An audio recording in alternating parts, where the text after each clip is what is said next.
wayidumile kodwa zikusizanga ngalutho. Lithi iBhayibheli igazi likaKristu alisindisayo. Lithi izwi lenkosi yakubonakalisile ukuthanda kwakhe kwakuba uKristu asifele, kodwa ekuvukeni kwakhe sathola insindiso. Ngizomemezela insindiso. Usukhalela insinafu kodwa siletha umusa kuwe namhlanje. Tata nangu umusa elithi iBhayibheli ngegazi lakhe sisindiswa ngalo. Nginethi igazi ngoba amanye amagazi wazamile kodwa akakusebenzelanga, kodwa nalo igazi likaJesu elinamandla. Usukhalela insinafu, uthandazile insinafu, sibekiwe izandla kuwe ngokwehlukahlukana, kodwa nalo igazi.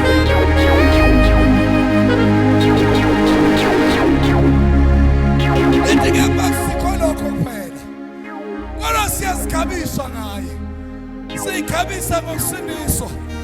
Ngiletha insindiso emakhaya, ngithanda ukumemezela ukusindiswa. Isonto alimsizi umuntu. Abantu bathakatha behamba amasonto, banayinhliziyo ezimbi bephakathi emasontweni, kodwa ngizokumemela kule gazi elingaphezu kwamagazi onke. Usuzamile ngamandla akho, kodwa namhlanje akulinga uJesu.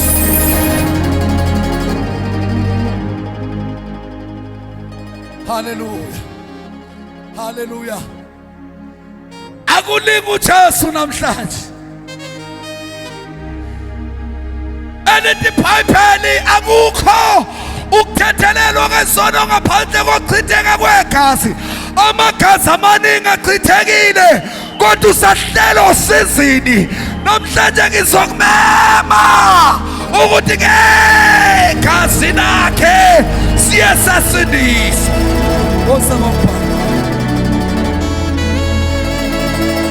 Ngegazi lakhe siye sasindisa. Haleluya. Sibingelele emakhaya, sibingelele lapho nisilalele khona ngegama likaJesu waseNazaretha. Sekufundiwe izwi likaNkulunkulu. Haleluya. Ngicela nje ke nizilifunde ngalolu lwimi niluphethe. Haleluya.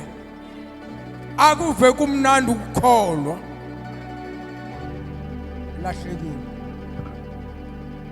Haleluya. Ndifuna nje ke nifunde ngalolu lwimi niluphethe. Ithi apha esiXhoseni ke yena uThixo okuqondakalisile ukusithanda kwakhe ngokuthi uKristu asifele singaboni. Haleluya. uThixo uqondakalisile indlela yokusithanda ngokusifela. Ewe nawe wena usekhaya ufelwe, nawe wena usekhaya ukhona umuntu okufele, ukuze nawe uqondakaliswe indlela uThixo akuthanda ngayo. Ufelwe nami nifelwe. Yazi uma uJesu ubengafanga yemfunza ukhumani, ubuJesu ubengafanga bekungeke kube khona ukusinda kwabantu. Into yenza into kakuJesu afe kungoba bekufuneke kugcwalisiswe insindiso.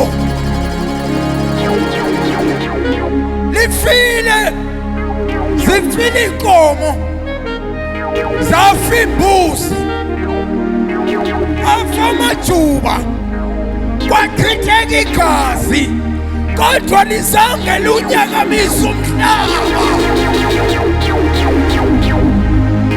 uthi kwakufikeni kaJesu waqala umhlaba wanyakama ngoba kufikela igazi. Haleluya.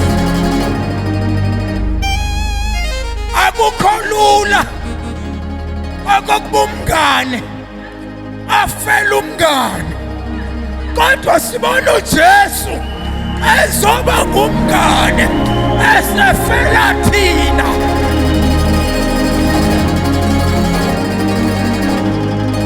Andazi nawe lapha ekhaya ukuthi ngabe khona nomngane okufele, kodwa thina safelwa madoda. Ukuthi uJesu yafa esiphambanweni ukuze kuthethelelwe mina nawe izono zethu.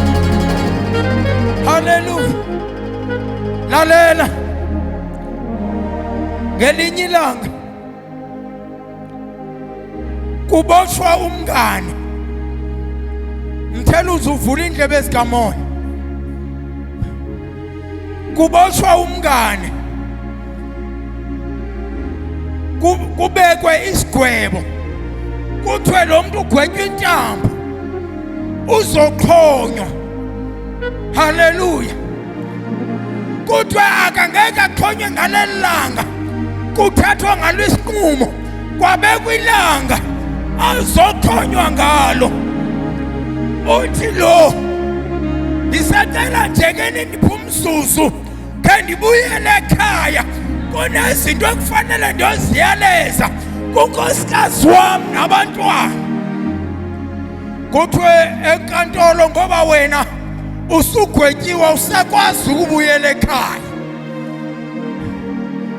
ngoba wena sekuthathwe isinqumo awusakwazi ukubuyela ekhaya. Kwavela umngane, wathi umngane ngicela ukumela, ngicela ukuma esikhaleni. Uba kabuyanga ize nikhome mina. Wanikezwa 5 days ukuthi abuyele ekhaya ayokwenza umyalezo, alungise izinto afanele azilungise ngoba kufanele eqhonyiwe. Lafika ilanga umngane akabonakali. Lo ubangabheka eminyango, lo uzoqhonywa kaveli.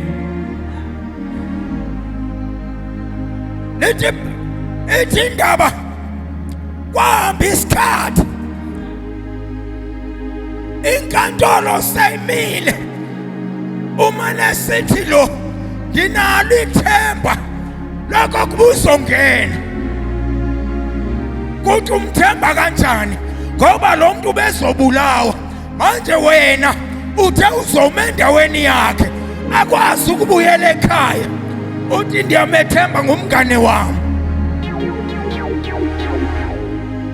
Kuthe sekushiyeka imizuzu emingenga ngemizuzu emihlanu akakuba lo muntu aqhonywe, waqala wavela umngane ejulukile.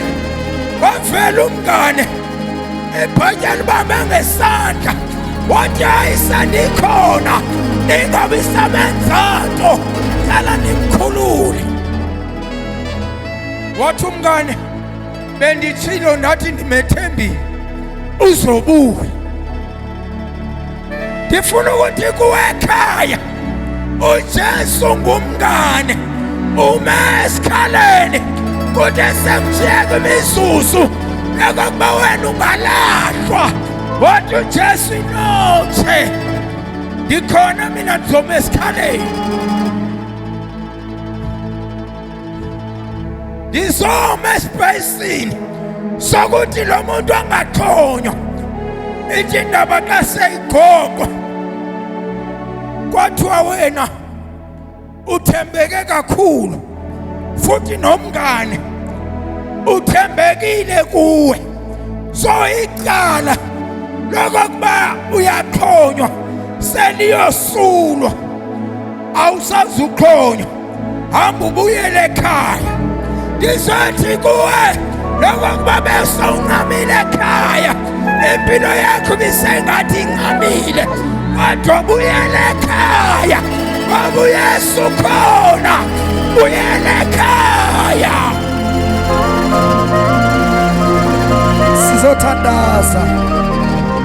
sizothandaza sicela ukuthandaza nawe nazi lenkosi la elithi kepha manje uKristu Jesu nina enanikade nikude senenziwe nabaseduze ngegazi likaKristu nina benikade nikude senenziwe nabaseduze ngegazi likaKristu besikude ekhonjwa emajudeni besikude ekhonjwa kwabamhlophe kodwa ngegazi lakhe sesisondezwe eduze ngizokumema ekhaya ukuthi nali igazi likaJesu lilithe nawe ukuthi sonde nabo Jesu lithi iBhayibheli yothandayo haleluya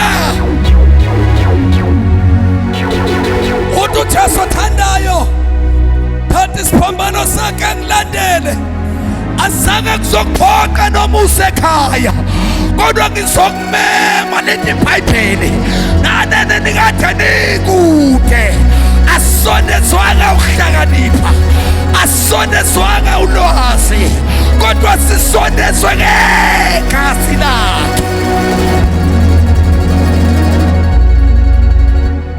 sekumele ukuthandaza nawe ekhaya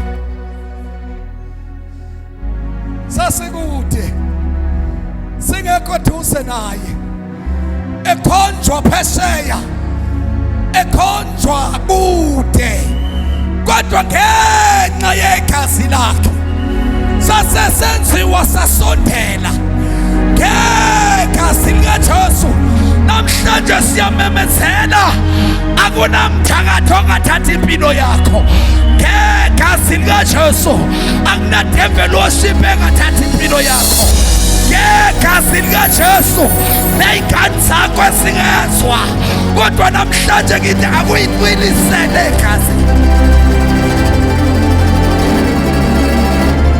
sizothandaza kodwa ake sithandaze nawe ekhaya ake sithandaze nawe ekhaya ngiyamthanda Jesu uthi ngovumayo ngeke umbone ungavumanga igazi lakhe lisemanzi namhlanje lifuna ukuhlamba nezakho izono igazi lakhe namhlanje lisakulungele ukuthi nawe akusondeze ube seduze ngiyayibona inhliziyo yakho isikhathele ukhathele uzamile kodwa ingathi akuzamekanga kodwa ake umlinge nje uJesu ubekanye